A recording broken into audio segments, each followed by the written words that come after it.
Hey everyone, welcome back. We're about to take a deep dive today into the world of Formula One. Ooh, exciting. Yeah, we're going to be going way beyond just, the kind of the basic stats and the standings Right. because we've got some excerpts from an interview with a rising star driver. Okay. And honestly, it's such a fascinating look, not just at like what it takes to compete at this level, Yeah. but the personality. Like you get a glimpse of the person behind the helmet, Yeah. That's what I love. you know. It's so true. We get so caught up in, the technical side of F1, Yeah. the strategies and the car developments, but Right. the human element, Mm-hmm. the driver's mindset, It's every that truly makes the sport captivating. Right. Yeah. All right, so let's unpack this interview. Yeah, let's get into it. One thing that immediately came out at me was this driver's emphasis on neck strength training, Okay. especially compared to his time in Formula 2. Interesting. Like, you realize just reading this, the sheer physical demands Yes. of F1. Oh, Yeah. absolutely. It's a step up that I don't think a lot of people fully grasp. Right. Yeah. The G forces that these drivers experience, Oh, my gosh. especially during high-speed cornering, are immense. Yeah. I mean, think about it. They're subjected to forces Crazy. several times stronger than gravity, constantly pulling their heads to the side. Wow. Without that intense neck strength training, Yeah. maintaining focus, let alone control of the car, would be impossible. I'm trying to imagine, like, holding my head steady Right. against that kind of force. Yeah. It's just It's wild. mind-boggling. Yeah. And Yeah. it makes you wonder, how does that level of physical exertion Right. affect their decision-making Yes. in the heat of the moment? That is a great question, Right. and it's something that I think is often overlooked. Yeah. These drivers aren't just battling the track and their competitors. Mhm. They're battling their own physiology. Right. Research has shown that even under moderate G-forces, Okay. like those experienced during a roller coaster ride, Oh, wow. our cognitive functions can be impaired. Really? Now imagine that. Oh, my gosh. But amplified tenfold with the stakes being a championship title. That's another level. Yeah. It's like they're operating on a completely different level They are. of human performance. They are. And speaking of high-pressure situations, Okay. the driver in the interview also talks about his team motto, Okay. "You got this." I love that. Do you think a simple phrase like that Mm-hmm. can actually make a difference in such intense moments? I think so. Really? While it might seem almost too simple, Right. the power of self-talk Yeah. in performance is undeniable. Okay. By repeating that phrase, Mm-hmm. the driver is reinforcing his self-belief, Right. reminding himself of all the hard work and preparation Yeah. that got him to this point. Okay. It's a mental anchor, Yeah. especially when those pre-race nerves start to kick in. I can only imagine. Yeah. So, but wouldn't focusing solely on F1 on honing those technical skills Mm-hmm. lead to greater mastery? Okay. Is there a risk that diverse interests could distract Interesting. from his ultimate goal? I mean, that's a common thought. Right. But research suggests otherwise. Having interests outside of your primary field Okay. can act as a form of mental cross-training. I like that.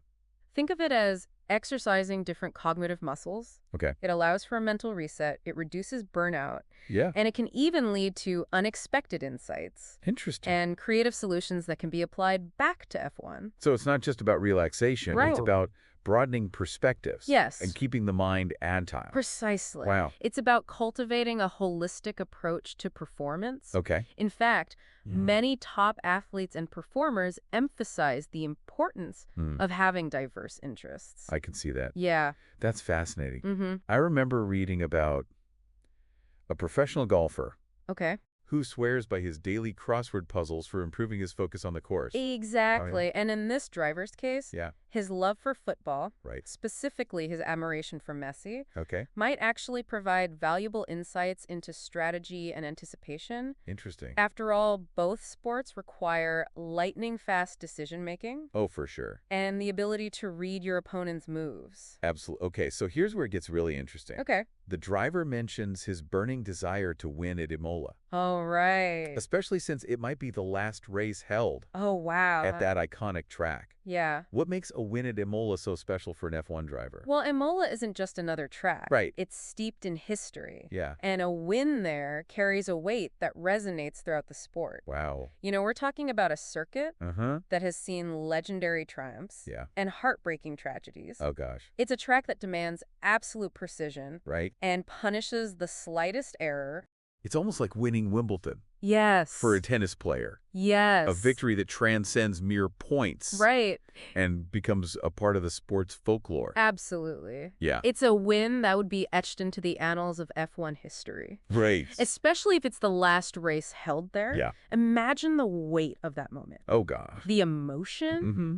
The sense of history being made. Right. Yeah. Speaking of passions. Okay.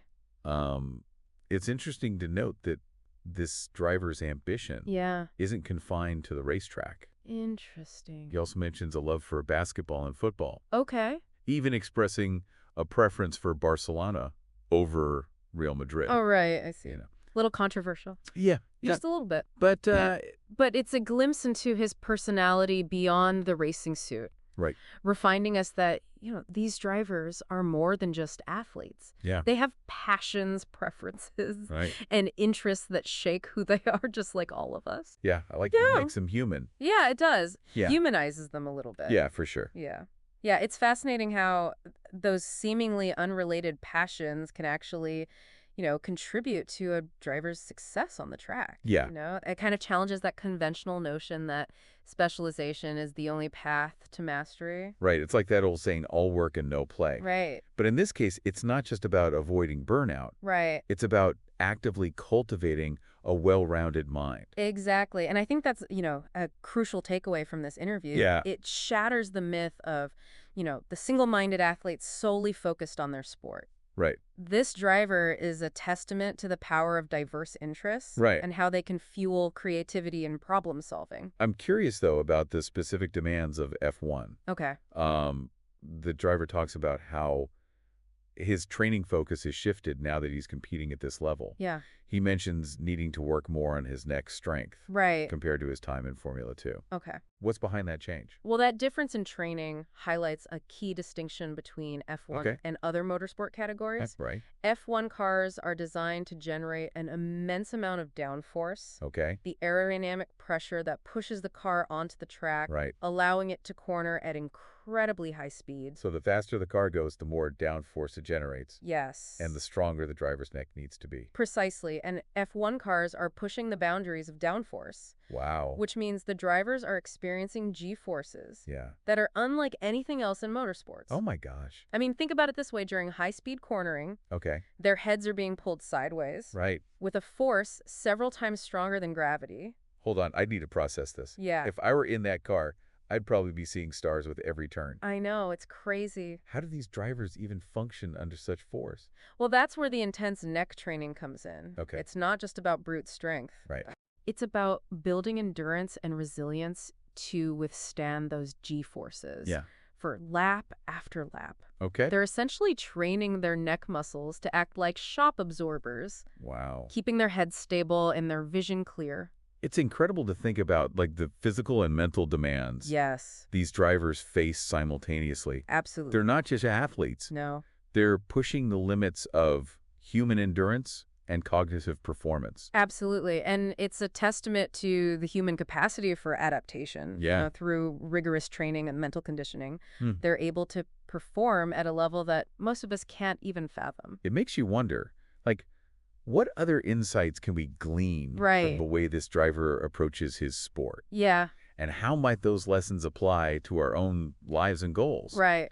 Whether on the track or off. For me, it's the driver's perspective on handling prayer. Okay. He talks about unionizing that you got this mantra. Right. But he also acknowledges that he still feels the nerves, especially before a big race. So is that about eliminating the pressure entirely? Oh. But about having strategies to manage it? Exactly. He views pressure as a natural part of the process. Okay. A sign that he cares deeply about his performance. Instead of trying to suppress those feelings. Yeah. He uses tools like positive self-talk. And visualization to channel that energy into focus and determination. That's a valuable lesson for anyone facing a high-pressure situation. Yeah. It's about embracing the challenge, acknowledging the nerves, but having the tools and mindset to stay composed and perform at your best. Absolutely. And I think that's one of the key takeaways from this interview. It highlights the importance of mental resilience. Right. Not as the absence of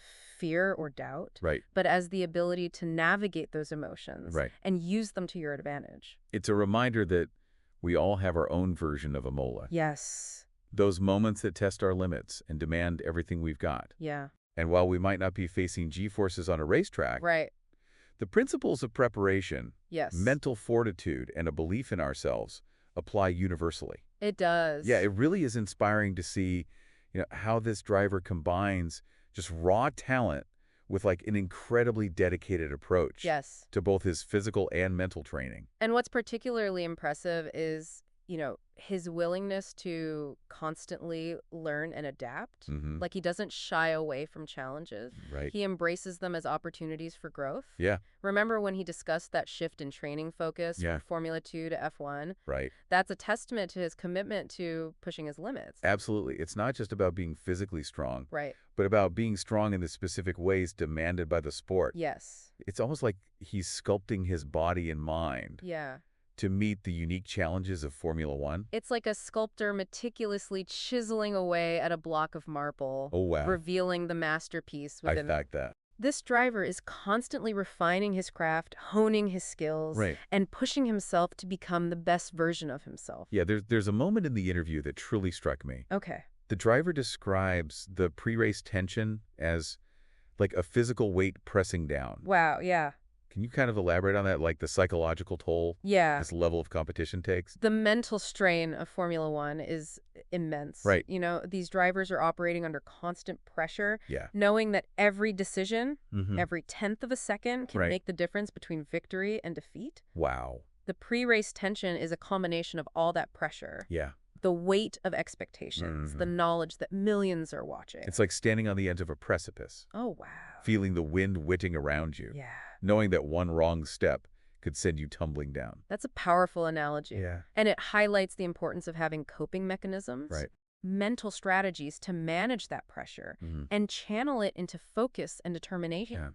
Yeah. This driver talks about the power of positive self-talk, of visualizing success, and of relying on his support system to stay grounded. It's a reminder that success in any field isn't just about talent or hard work. No. It's also about having the right mindset. Yes. And the right people in your corner. Absolutely. It's about cultivating mental resilience, embracing the challenges, and finding the strength to push forward even when the pressure feels overwhelming. So as we conclude this deep dive into the world of Formula One, what's the one enduring message you hope our listener takes away from this driver's story? I believe it's the power of a holistic approach to excellence. It's about recognizing that success is not a singular pursuit, but a symphony of factors. Physical prowess, mental fortitude, a willingness to learn, and a passion that fuels the fire within. Beautifully said. Thank you. It's about finding inspiration in the dedication and drive of individuals like this rising star driver and applying those lessons to our own lives, no matter what track we're racing on. It's a reminder that the pursuit of excellence is a journey, not a destination. Right. And it's a journey we can all embark on regardless of our chosen field. I love that. Thanks for joining us on this deep dive. Thanks for having me. 28